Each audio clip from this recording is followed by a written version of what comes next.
It was early November in 2010, and we've just finished celebrating All Souls Day, Day of the Dead, here in the Philippines. We lived in a small subdivision, surrounded by kind neighbors, so we didn't really expect things to turn south that fast. It's just me, my brother, my mom, and dad, my grandfather and cousin, who've been living in the house for about 6 months. And so far, so good. My mom's store is doing great. It's my first time being able to watch Cartoon Network and Nickelodeon. And I have just started my Pokemon Fire Red playthrough. Then it happened. My cousin told us about the voices he hears at night, and the constant banging she feels underneath her bed. We shrugged it off as some nightmare, and days passed, until she brought it up again. But this time, she woke up near the stairs at 3 a.m., and that actually made my parents a little worried. I was a kid, so I wasn't actually scared, to be honest. I'm actually pretty pumped to experience my first actual paranormal activity. My brother, on the other hand, was quiet for some reason. What my cousin told us the next day actually sent shivers down my spine. She was taking a bath, and when she poured water on her back, it parted ways, like someone or something was on her back. Initially, it wasn't that scary, but I was reminded of Shutter and Boy. That scared me to death when we watched it. The scene on the ladder.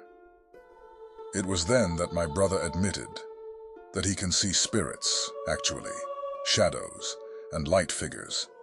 And my dad actually experienced participating in an exorcism when he was still young. That events that proceeded to unfold are just horrifying thinking about it now that I'm older. We had our first exorcism, and it wasn't what I expected it to be. She was just lying on the bed and saying weird stuff. I actually hoped that she'd levitate or rotate her head, not gonna lie. She was able to rip a page from the Bible before becoming stable. My brother heard voices of different genders and ages. What's worse is that she had to sleep in our room since hers was cursed or something. She slept below the side, where I usually sleep in. And in that moment, I've never wanted to sleep as fast in my entire life. The thought of opening your eyes, and she's floating above you, or staring at you directly in your face. The next day was kinda tame. My cousin was doing fine, and my grandpa just happened to see a lady in a black veil coming down from the stairs into the kitchen, which was just an extension of the house. I was outside at that time as well as my parents and brother, so not the type of news we'd want to hear.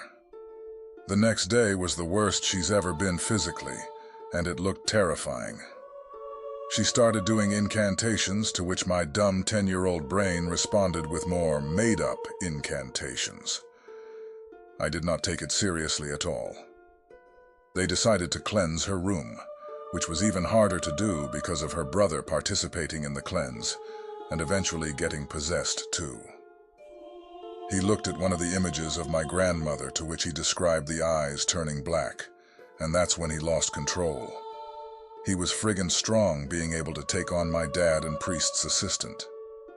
Eventually, she threw up a black necklace and decided to do a kill it on the dance floor, as witnessed by my kid brain. She looked into a mirror, and just like that, it was over. They took care of the mirror, and she was brought into church rehab. We didn't realize how many spectators we had outside of our house. We discovered that the owner of the house performed a ritual after the extension, so yeah, we had to move out. I'm glad it's just the house that's haunted. She's doing fine now, and so are we. According to some of our ex-neighbors, they still see figures inside her room when they walk past it. This happened a few years ago at my friend's apartment that we both know was haunted. We decided if we could contact anything through an app, some of my favorite paranormal investigators used on YouTube. I've always been skeptical about spirits communicating through phones and apps, so we didn't think much would happen. So we started talking through the app, and at first, nothing happened, We would get responses, but nothing substantial or even relevant. That wasn't until the last session that made me deleted the app. I should preface that, and my friend are both Christian. But we do love the paranormal, as we've both had experiences that we can't deny. On the app we were using, it gave levels of the spirit. So, level 1 was light entity, level 2 was medium entity, and level 3 was negative, high entity. In the last session, it was on level 3. It started off with random, non-relevant responses, and my friend said, "Let's just turn it off." And what came through the app was, "Girls." We both stopped and just looked at each other. So we continued for a while, and continued to get pretty accurate responses. Curiosity, ceiling, suburban, female. And then it took a turn for the worst. It said beast. I couldn't make out what it said at first, but I asked it to repeat itself, and it said, demon. At this point I felt sick, and my head was pounding. I told it to leave if it wasn't of light and love, God, the Father, and the Holy Spirit. It told me no. I repeated what I said, and it left. My friend and I left the apartment with her dog, and went on a walk for a good hour. When we got back to the apartment, I felt like we were being watched, and the blinds moved. She turned the air off when we left, and her husband was at work. But it looked like someone was peeping through the blinds, waiting for us to get home. She looked at me and told me she had a pounding headache, the same as me. When we stepped into the apartment, the air was heavy, and I felt sick, like I was going to keel over. We walked around the apartment praying for about 20 minutes when the air lifted, and it felt 1,000 times lighter.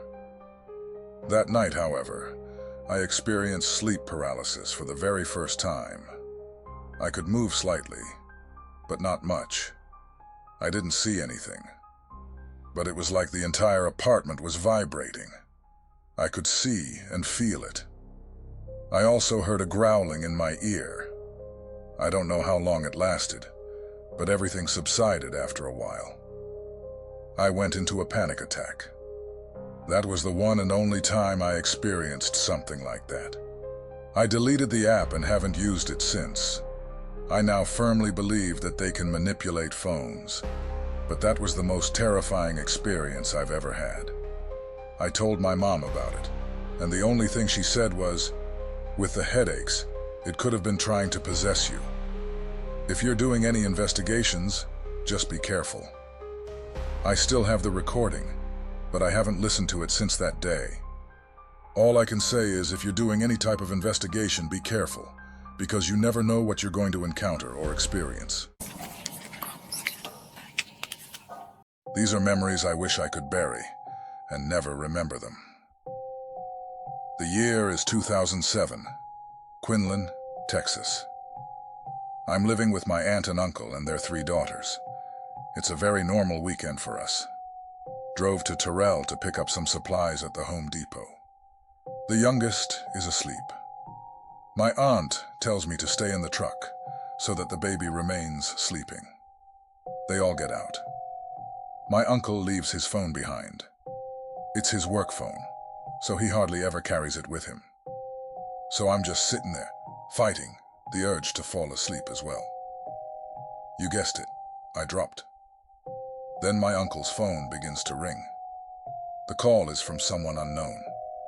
I answered, because it could have been a co-worker of his. "Hello?" I hear only heavy breathing and some horrifying noises in the background. "Hello? Who is this?" I ask. A very deep voice answers. "Do you know who you're speaking to?" "No, I don't. That's why I asked."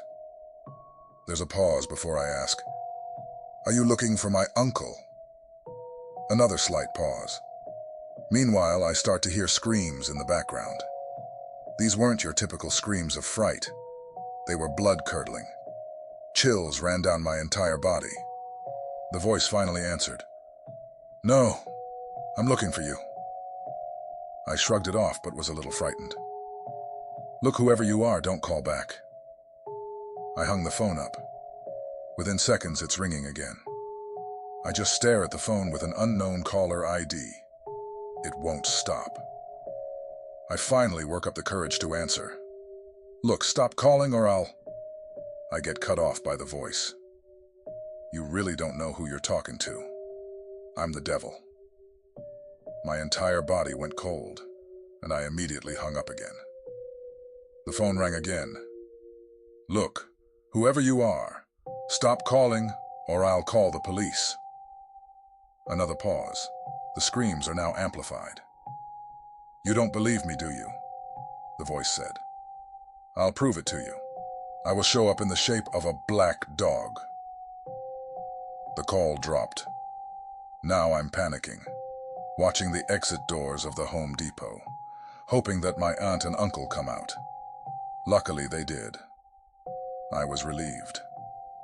As we pulled away from the depot, I looked towards the street and saw a black dog walking in the direction of the Home Depot. It stopped dead in its tracks as we drove past it, watching us until I no longer saw it.